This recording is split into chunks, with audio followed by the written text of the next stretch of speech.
Fantastic Four first steps. Obviously, Marvel's first superhero family. They're finally back in the hands of Marvel. We are in the hands of a Pedro Pascal summer. This guy's everywhere, bro. The Materialist, Everywhere. Fantastic Four, Yes. Eddington. Oh shit, yeah, that's later this year as well. Shit, man. In America, especially if you go to AMC theaters, it's already all three at the moment. Yeah, and then earlier this year wasn't he in the Uninvited? The Uninvited. Yeah. He was also 5 seconds into Last of Us. Yes. When he came back, he came back for a flashback episode. You know, he came back for that. You have last, to make the money worth. that last little cent on the check. You know. Yeah, if I was spending money on Pedro, I want Pedro all the way through. But yes, they're back once again. Fantastic Four. We haven't had the Fantastic Four film for quite a while. This is the first film we're seeing from them under Marvel. Of course, we've got a big lineup of superstars in this film. We've both watched it, and I want to say that overall, I enjoyed this film. I know one of the content creators that I really enjoy, Jamal, who's doing incredible. Jamal is amazing. Yeah. Jamal's family are phenomenal creatives. Yeah, one day hopefully we can get him on the podcast. He hated this film with the What do you mean, what? He said this film had no heart whatsoever. I think what he wanted was a better family connection with the characters. And we got that with Pedro and Vanessa. Yeah. But with The Thing and Johnny... I mean, they had moments. You know what? So he did a video talking about saying that this film had no heart, and of course the Marvel fans, he was battling against the Marvel fans. I like to think I am a Marvel fan. I like to think I'm more of a self-aware Marvel fan to understand that we are at a point where our films are kind of not the best. You're not a Marvel fan in the sense that you enable Marvel to continue. Yeah. Or enable, like, I don't like change. Yeah. But I think you're a critiquing Marvel fan. Yeah. Like, you allow there to be an experience of, yes, this is good, but yes, this is bad. Yeah. And there's a lot of Marvel fans that are scared that by critiquing the franchise, you're essentially saying, it's not enough. It's not, yeah. And he's been going back and forth. I think now it's been settled. It's been smooth around. But overall, I enjoyed this film. This film is not the best film, by no means. But it is arguably, not even arguably, it is the best Fantastic Four film. Now, you can't really say that and be like, bro, there's not really much to go against. There is like 3 films. and one of them is like we shouldn't even talk about. Yeah, no, that. But the other two's fun. But I think this one did a better job at showing the family relationship than the 2004 one. But that Johnny was. You talking about Chris Evans? Chris Evans as Johnny Storms? It's just Joseph Quinn as Johnny Storm was pretty good. I've been hearing very different things. The thing is, this film kind of switched the narrative on each of the members. Like for Johnny Storm in this one, he's not so much the playboy. Womanizer. Well, which I loved actually, because what they did is they actually latched on the fact that he's actually a scientist, but he's still, I don't know what the word, like he's still playful. He's not stupid, but he's still playful. He's still childish. He's frivolous. But he's still frivolous. But he's still a scientist. I think it latched on the fact he's a scientist. And in this film, I'm gonna do spoilers. In this film, he obviously does some womanizer stuff, but he tries to learn the language of Silver Surfer. And he spends his arc literally figuring out doing detective work throughout the months. So of like, the you know, film. like how nerdy guys will be like, oh, I want to dissect something like with computers and really understand it. Yeah. This guy, my guy is a womanizer, but he's trying to understand your language. He's trying to understand who you are. Yeah. How do I maneuver that way? It's like when guys go to like Mexico and try to learn like Spanish to like chat to the girls. Passport bros. He's calling Johnny Storm a passport bro. But yeah, that's what he did. But I love the fact that, because when I watched the other Fantastic Four, they really latched on the fact that this guy is just a womanizer and he's not that smart. This one's like, he's a woman. He's not even too much of a womanizer. No, he likes women. He's a risk kid. Yeah, he likes he's women. A risk he's not even a risk kid because he can't even back the girl. But he likes women. but he wants to do the work as well. He wants to prove to people He's that he's a actually smart. grafter. And I think they did a good job with that. I Boy, think, we love a trier. like, if I look at all the characters, my favorite has to be the Thing.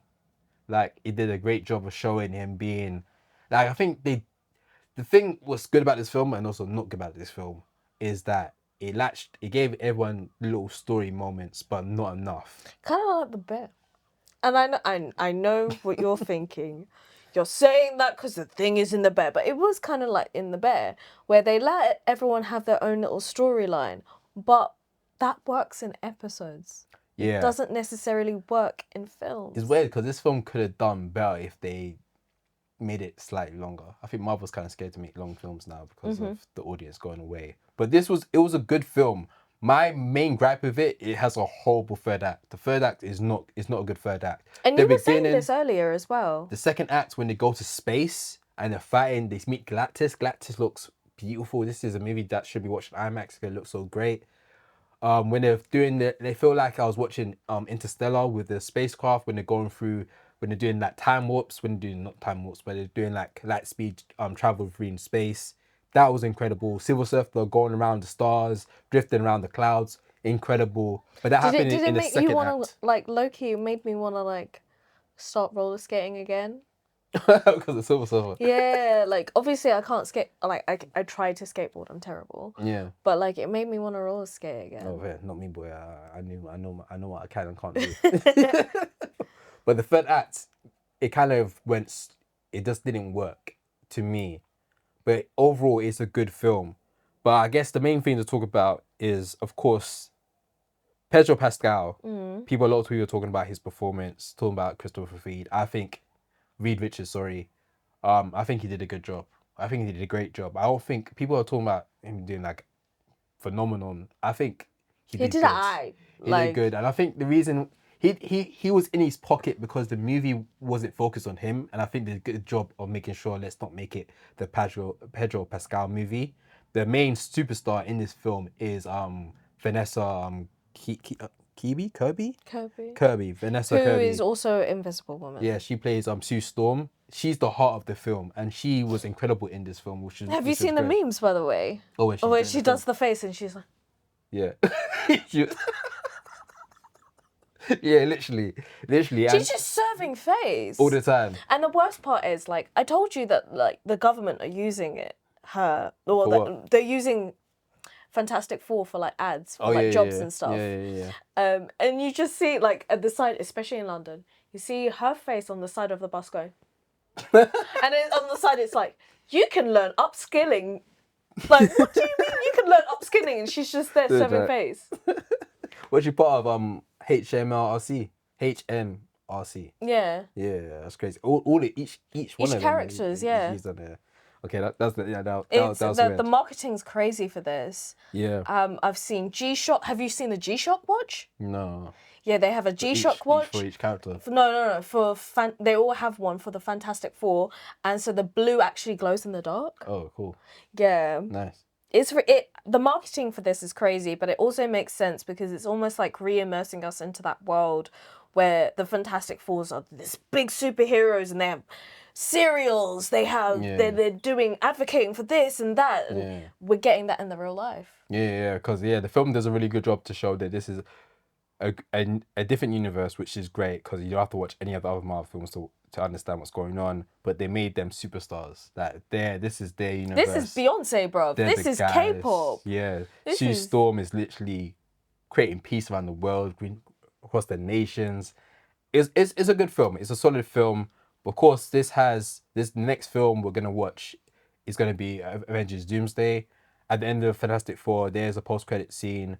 There's two post-credit scenes, but this is the mid one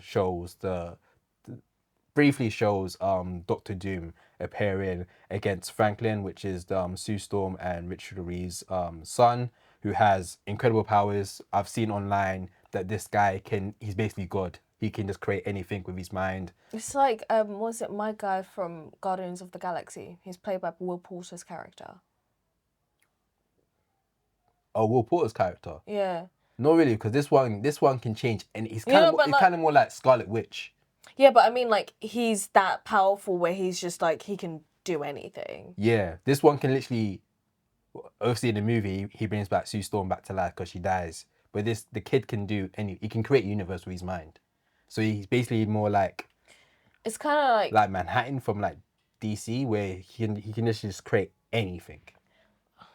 okay, so like if I'm trying to you know what, just say what you need to say. I'm cooked.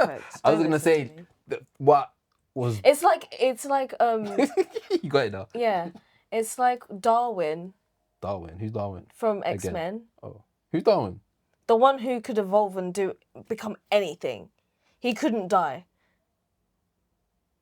He's the one that died. Yeah, the black guy that died, but his character was meant that he wasn't able to die. Kind of. This But person... it's like that, and then the Scarlet Witch if they had a baby. No, because he can't absorb anything. He can just make stuff. Oh, okay. He can just do anything. He can touch you and you just disappear. I don't want him to. Or he doesn't have to touch you. He can just look at you and just disappear. He's God. He's basically God. Because he's the power of the cosmos. Did you know what? This is annoying me because it's making me think of a conversation we had with Mac where it's like, imagine you could understand the consciousness of a god. Yeah. And now it's in a baby. Go away. Yeah. Go away. This baby's now 4 years old, so we see Dr. Doom there as well. The issue I have with this is this gives me no hype for Avengers Doomsday. I'm not hyped for I am not hyped for Avengers Doomsday because of this post-credit scene. Because this post-credit scene didn't do anything to build up my anticipation for this film. It just showed me a glimpse of Doctor Doom. And now that we have Doomsday coming out next year, I don't think that film's going to be good. I think it's going to be really bad. I've seen talks that they haven't even finished the script for it. That they're still working on the third act of this film. So I'm not hyped for it. I did enjoy Fantastic Four, but I don't really care too much about Doomsday. So I'm in a weird place. They have to resell it to me. Shout out to the Escape Pod, a nerd podcast that talk about movies. They had an interesting take on this when they said that we should look at Avengers Doomsday more like they mentioned you should look at it more like the first Avenger film. You shouldn't look at it like Infinity War. You shouldn't look at it as Endgame. This is a film where all the characters are going to be brought together opposed to having it already be established. So this film Doomsday is going to be the establishing film, and Secret War will be the Infinity War or the Endgame. So I was I saw a video from a creator called Binge Confessions. Her name's Kaylee. Yeah. You should go check her out. She's amazing. And she was talking about how she doesn't feel like she's excited for Doomsday as much because all of her favourite characters are going to die. Oh, shit. Because if you know, you know. Oh, yeah. A lot of characters are going to die in Doomsday. So that's a really interesting conversation. I didn't Secret Wars because Kevin Feige mentioned that they're planning to do a whole reset where all the characters will get changed and replaced to someone else.